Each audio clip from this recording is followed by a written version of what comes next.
વિદ્યાર્થી મિત્રો, આગળના વિડીયોની અંદર વોલ્યુમ 1ની અંદર આપણે જોઈ ગયા હતા 4 ક્વેશ્ચન આપણે સમજ્યા હતા. આજે આપણે 5મો પ્રશ્ન સમજીએ છીએ. આગળના પ્રશ્નોની અંદર આપણે ચર્ચા કરેલી હતી કે હિસાબી ગુણોત્તરની વ્યાખ્યા જણાવો. તો હિસાબી ગુણોત્તરની વ્યાખ્યા આઈ.એમ. પાંડેના મંતવ્ય મુજબ બે હિસાબી આંકડાઓ વચ્ચેનો સંબંધ જે ગાણિતિક રીતે દર્શાવેલો હોય તેને ગુણોત્તર કહેવાય. હવે આ જે ગુણોત્તર છે એની મદદથી વિશ્લેષણ કરવામાં આવે છે. ગુણોત્તર વિશ્લેષણ. તો વિશ્લેષણ એટલે શું? તો કે વિશ્લેષણ એટલે માહિતીનું અર્થઘટન. કારણ કે નાણાકીય પત્રકો છે એ આપણને સીધા ઉપયોગી થતા નથી. તો નાણાકીય પત્રકોની ઉપયોગિતા વધારવા માટે એનું અર્થઘટન જરૂરી છે. અને આ અર્થઘટન છે એ ગુણોત્તર વિશ્લેષણની મદદથી થઈ શકે છે.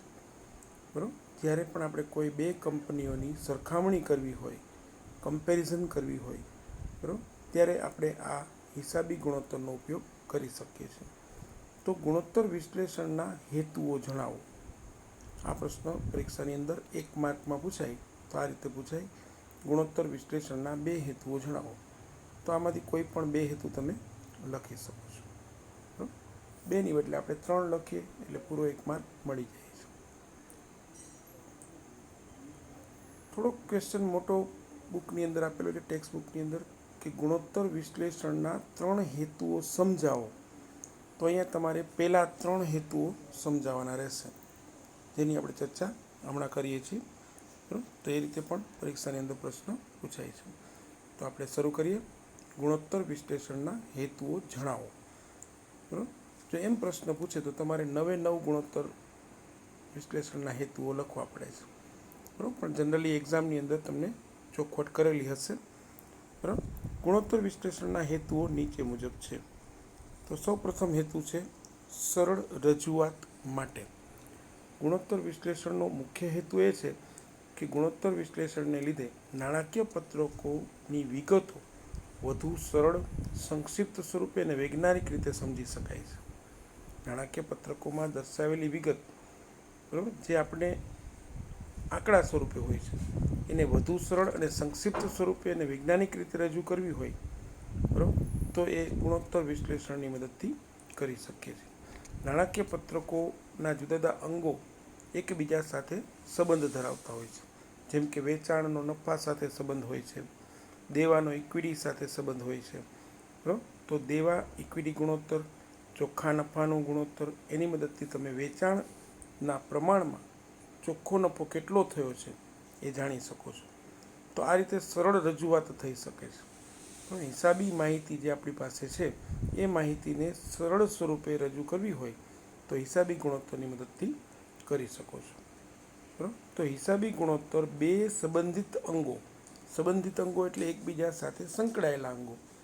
જેમ કે મેં વાત કરી એ પ્રમાણે કે વેચાણ અને નફો એકબીજા સાથે સંકળાયેલા છે. બરાબર. તો એ સંબંધિત અંગો છે એના પરિણામ અંગેની માહિતી સરળતાથી રજૂ કરી શકે છે. એટલે પહેલો હેતુ શું છે? તો કે સરળ રજૂઆત માટે. બીજો હેતુ છે સરખામણી માટે. અહીંયા તમે એકમની અંદર, જ્યારે આપણે આપણા એકમની અંદર કામ કરતા હોઈએ ત્યારે આપણે કેટલીક વખત સરખામણી, કમ્પેરિઝન કરવાની જરૂર પડે છે. આપણી પેઢીની અન્ય પેઢી સાથે સરખામણી કરવી પડે છે. એ ઉપરાંત આપણા જ એકમની અંદર આપણા જ એક વિભાગની બીજા વિભાગ સાથે સરખામણી કરવી પડે છે. બરાબર. તો આંતર પેઢી અને આંતર વિભાગની સરખામણી માટે, એટલે કે સરખામણી થઈ શકે છે, એના માટે ગુણોત્તર વિશ્લેષણ મદદરૂપ બને છે. એક એકમ છે, દાખલા તરીકે રિલાયન્સ અને એસઆર. તો રિલાયન્સ અને એસઆર વચ્ચે આપણે નફાની કમ્પેરિઝન કરવી હોય તો એના માટે આ ગુણોત્તર ઉપયોગી બને છે. બરાબર. એ જ રીતે મિલકત અને દેવાનું પ્રમાણ જાણવું હોય તો પણ આ ગુણોત્તર ઉપયોગી બને છે. બરાબર. તો આંતર પેઢી, એક પેઢીની બીજી પેઢી સાથે એક સરખો ધંધો કરતી 2 પેઢીઓ, બરાબર, તો એ આંતર પેઢી સરખામણી. બરાબર. અને આંતર વિભાગની સરખામણી માટે પણ ઉપયોગી છે. આંતર વિભાગ એટલે કે આપણો એક વિભાગ હોય, ધંધાકીય એકમમાં કયો વિભાગ મજબૂત છે, કેટલો નબળો છે, એ અંગેની જાણકારી તમે ગુણોત્તર વિશ્લેષણની મદદથી મેળવી શકો છો, એટલે કે એની સરખામણી કરી શકો છો. તો આ રીતે આંતરપેઢી અને આંતરવિભાગની સરખામણી માટે હિસાબી ગુણોત્તર છે એનો એક હેતુ રહેલો છે. તો આ પણ એક હેતુ છે, બરાબર. ત્યાર પછી ત્રીજો હેતુ છે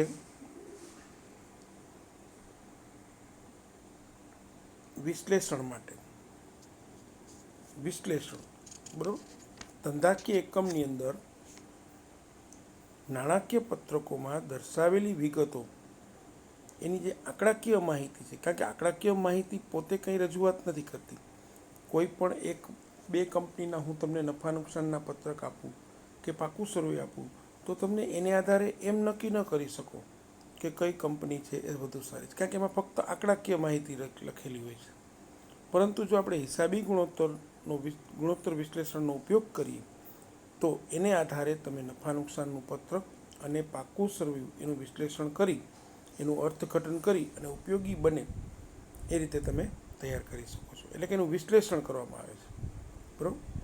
કારણ કે આંકડાઓ છે એ કોઈ પ્રકારનું વિશ્લેષણ રજૂ કરતા નથી, બરાબર. વિવિધ પક્ષકારો છે એના દ્વારા નફા નુકસાનનું પત્રક અને પાકા સર્વેનું વિશ્લેષણ કરવામાં આવે છે. આ વિશ્લેષણ અર્થસભર અને ઉપયોગી બને, બરાબર, એના માટે ગુણોત્તર વિશ્લેષણ છે એ ઉપયોગી છે.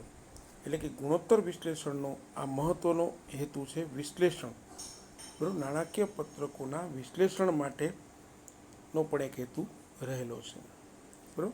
તો આ રીતે વિશ્લેષણ કરી અને તમે માહિતી મેળવી શકો છો. આ પણ એક હેતુ રહેલો છે. ત્યાર પછી ચોથો હેતુ છે નફાકારકતા જાણવા માટે. એકમની નફાકારકતા એટલે કે નફાની સ્થિતિ જાણવા માટે હિસાબી ગુણોત્તરની મદદથી તમે નફાકારકતાની માપણી કરી શકો છો. નફાકારકતા મીન્સ કાચા નફાનો ગુણોત્તર, કાચો નફો કેટલો કરે છે કંપનીઓ, ચોખ્ખા નફાનો ગુણોત્તર, ચોખ્ખો નફો કેટલો કરે છે, બરાબર. તો એ તમે વિશેષ માહિતી મેળવી શકો છો. આ પણ એક હેતુ રહેલો છે. તમે જે ધંધામાં મૂડી રોકો છો એના ઉપર તમને કેટલું વળતર મળે છે, એટલે કે રોકાયેલી મૂડી પર વળતરનો દર. સપોઝ કે તમે બેંકમાં 1 લાખ રૂપિયા મૂકો તો તમને એના ઉપર વ્યાજ મળે, તો એ જે વ્યાજ મળે છે ને એ રોકાયેલી મૂડી પર વળતર કહેવાય. તો એ જ રીતે એકમની અંદર પણ આપણે રોકાણ કરી અને ઉત્પાદન કરીને વેચાણ કરતા હોઈએ તો એના ઉપર આપણને વળતર તો મળવું જોઈએ, બરાબર. આ વળતર છે કેટલું મળે છે એ પણ તમે આ ગુણોત્તરની મદદથી જાણી શકો છો. એ પણ નફાકારકતા છે.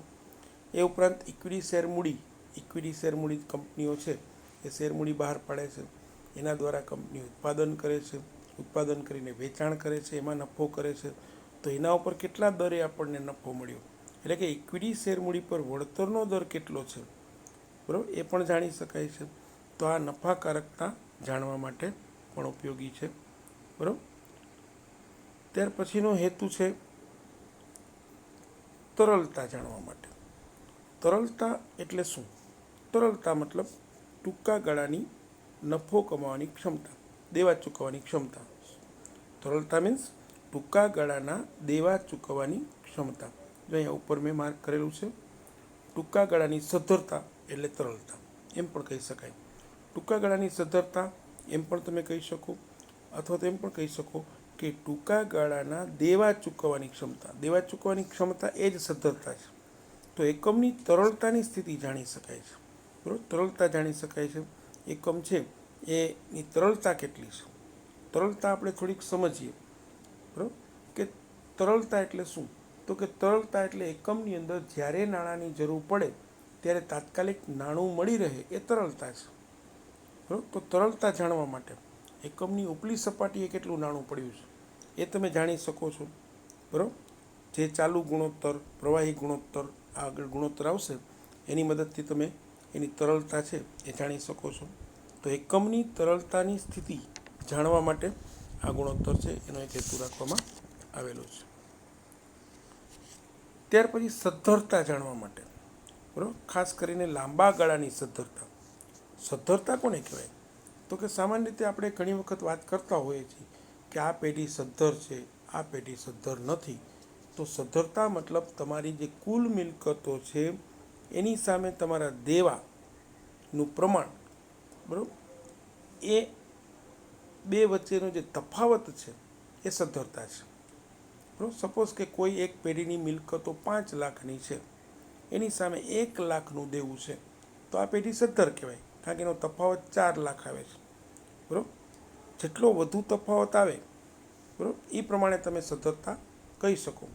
માની લો કે કોઈ પેઢીની કુલ મિલકતો 5 લાખ છે, એની સામે એનું દેવું 2 લાખનું છે, તો એની તફાવત આપણે કાઢીએ તો 3 લાખ એની સદ્ધરતા ગણાશે. તો અહીંયા ધંધાકીય એકમની લાંબા ગાળાની સદ્ધરતા કેવી છે? લાંબા ગાળાની સદ્ધરતા જાણી શકાય છે. બરાબર. તો લાંબા ગાળાની સદ્ધરતા જાણવા માટેનો પણ એક હેતુ રહેલો છે. એ સદ્ધરતા તમે કુલ મિલકત દેવાના ગુણોત્તરની મદદથી જાણી શકો છો. બરાબર. ત્યાર પછીનો હેતુ છે કામગીરીની કાર્યક્ષમતા માપવા માટે. કામગીરીની એકમની કામગીરી જે થતી હોય, બરાબર, કારણ કે અહીંયા એકમ છે વિવિધ મિલકતોની ખરીદી કરે છે, મોટા મોટા યંત્રો વસાવે છે, તો એ યંત્રો દ્વારા ઉત્પાદન કરવામાં આવે છે. તો આ મિલકતો જે છે એની કાર્યક્ષમતા કેટલી છે, કારણ કે એ કાર્યક્ષમતા અસરકારક છે કે કેમ એ પણ જાણવું જરૂરી બને છે. બરાબર. તો અહીંયા મિલકતોની કાર્યક્ષમ અને અસરકારક ઉપયોગનું માપન માટે, એટલે કે એ માપવા માટે કામગીરીની કાર્યક્ષમતા માપવામાં આવે છે. બરાબર. તો એકમની કામગીરીની કાર્યક્ષમતા માપવા માટે આ ગુણોત્તર છે એનું વિશ્લેષણ કરવામાં આવે છે. એટલે આ પણ એક હેતુ રહેલો હોય છે. દાખલા તરીકે સ્ટોક ચલન દર છે, તો સ્ટોક ચલન દર આપણે આ મદદથી જાણી શકીએ. ગુણોત્તર વિશ્લેષણની મદદથી સ્ટોક ચલન દર છે તમે જાણી શકો. આગળ ચર્ચા કરશું આપણે સ્ટોક ચલન દરની, પણ અહીંયા તમે થોડું યાદ રાખો, સ્ટોક ચલન દરની મદદથી તમે કામગીરીની કાર્યક્ષમતા જાણી શકો છો. બરાબર. તો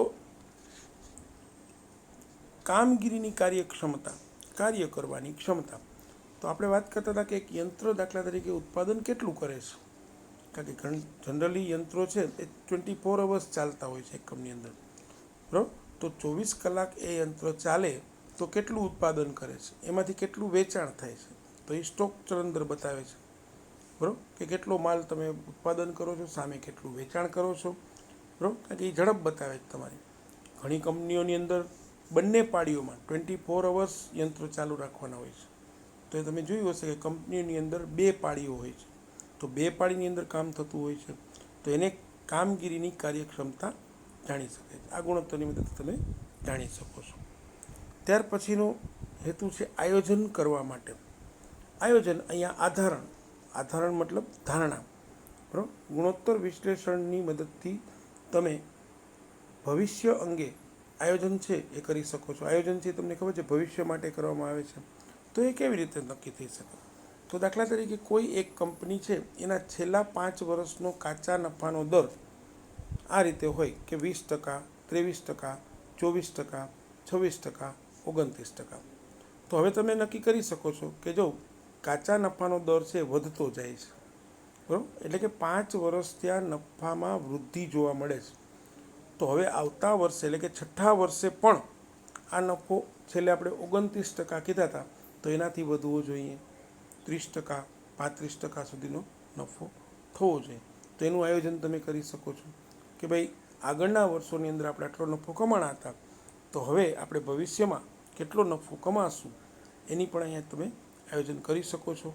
એટલે કે હિસાબી ગુણોત્તરની મદદથી આયોજન છે એ કરવામાં આવે છે. ત્યાર પછી છેલ્લું છે નબળા પાસાની જાણકારી માટે. ધંધાકીય એકમની અંદર જે કોઈ આયોજન કરવામાં આવે એ આયોજનના અંતે એનું પરિણામ જાણવું જરૂરી બને છે. પરિણામ જો સંતોષકારક હોય, બરાબર, પરિણામ સંતોષકારક હોય, પરંતુ નફાકારકતા, સદ્ધરતા, તરલતા, કાર્યક્ષમતા એ સંતોષકારક ન હોય એવું પણ બને. બરાબર. એટલે કે કંપની સારો એવો નફો ન કરતી હોય, ઓછો નફો કરતી હોય, કંપનીની સદ્ધરતા ઘટે, કંપનીની તરલતા ઘટે, બરાબર, કંપનીની કાર્ય કરવાની ક્ષમતા છે એવા ઘટાડો થાય. બરાબર. તો એ આપણે નબળું પાસું જાણી શકીએ. તો નબળા પાસાની જાણકારી માટે હિસાબી ગુણોત્તરની મદદથી જુદા જુદા ગુણોત્તરોની ગણતરી કરી અને આપણે એકમની નબળા પાસાની જાણકારી મેળવી શકીએ છીએ. કેવી રીતે? દાખલા તરીકે કાચા નફાનો દર છે એ ખૂબ જ ઘટી ગયો છે, તો હવે આપણને એ ગુણોત્તરની મદદથી ખબર પડે કે ભાઈ કાચા નફાનો દર વેચાણ ઉપર ઘટ્યો છે, બરાબર. તો એ નબળા પાસાની એક જાણકારી મળી કે ભાઈ એકમમાં નફાકારકતા ઓછી છે. દેવાની સામે મિલકતનું પ્રમાણ ઘટ્યું છે, તો એના દ્વારા સદ્ધરતા તમે જાણી શકો છો. એ જ રીતે કાર્યક્ષમતાના ગુણોત્તરો છે, તો એની મદદથી તમે કાર્યક્ષમતા જાણી શકો છો. તો ગુણોત્તર વિશ્લેષણની મદદથી, બરાબર, આ જે વિવિધ પાસાઓ છે એકમના, બરાબર, એ પાસાઓનું મૂલ્યાંકન કરવામાં આવે છે અને એને આધારે કંપનીના નબળા પાસાઓની જાણકારી મેળવવામાં આવે છે. તો આ રીતે કુલ તમને 9 હેતુઓ મેં સમજાવેલા છે. પરીક્ષાની અંદર મેં કીધું એ મુજબ કોઈ પણ 3 હેતુઓ સમજાવો એમ પૂછાય તો તમે એ દર્શાવી શકો છો. તો બધાને બરાબર સમજાઈ ગયું હશે. Thank you.